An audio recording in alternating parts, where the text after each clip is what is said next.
پاکستان نے افغانستان کی عبوری حکومت کو دہشت گردی کے واقعات میں افغان سرزمین اور شہریوں کے ملوث ہونے کے ثبوت فراہم کر دیے ہیں۔ اس پر ہم بات کرتے ہیں ڈان نیوز کے نمائندے عبداللہ محمد سے۔ عبداللہ محمد، یہ ہمیں باور کرایا گیا تھا، یقین دہانی کرائی گئی تھی کہ افغانستان کی سرزمین کو کسی ملک کے خلاف استعمال نہیں ہونے دیا جائے گا۔ پاکستان کی جانب سے افغانستان کو کیا ثبوت فراہم کیے گئے ہیں؟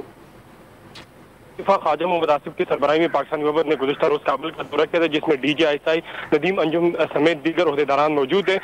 ہمارے ذرائع نے تصدیق کی ڈان نیوز کی کہ انہوں نے افغان طالبان کی سینئر قیادت سے ملاقات کی تھی۔ اس کی تفصیلات ڈان نیوز نے حاصل کر لی ہے۔ ڈان نیوز کے سینئر ذرائع نے تصدیق کی کہ پاکستان میں دہشت گردی میں ملوث 7 افغان شہریوں کے شمار افغان حکام کو فراہم کر دیے گئے ہیں۔ ذرائع کے مطابق دہشت گردی کے 3 واقعات میں افغان سرزمین اور شہریوں کے ملوث ہونے کے ثبوت بھی افغان طالبان کو فراہم کیے گئے ہیں۔ ذرائع نے تصدیق کی کہ پاکستان میں دہشت گردی کے واقعات میں افغان سرزمین کے استعمال پر تشویش سے پاکستان نے افغان طالبان کو آگاہ کیا۔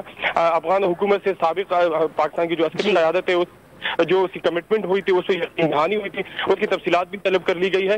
ذرائع کے مطابق افغان طالبان نے پاکستانی وفد کو یقین دہانی کی کہ ٹی ٹی پی کے 2 دڑوں پر سخت چیک رکھا ہوا ہے۔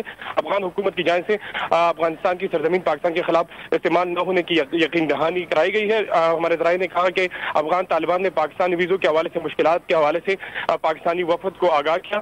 ذرائع نے تصدیق کی کہ افغان طالبان کے ساتھ اچھے ماحول میں بات چیت ہوئی اور مذاکرات کا جو اگلا دور ہے وہ پاکستان میں جلد رکھنے پر بھی اتفاق کیا گیا ہے۔ جی عبداللہ، بہت شکریہ آپ کا۔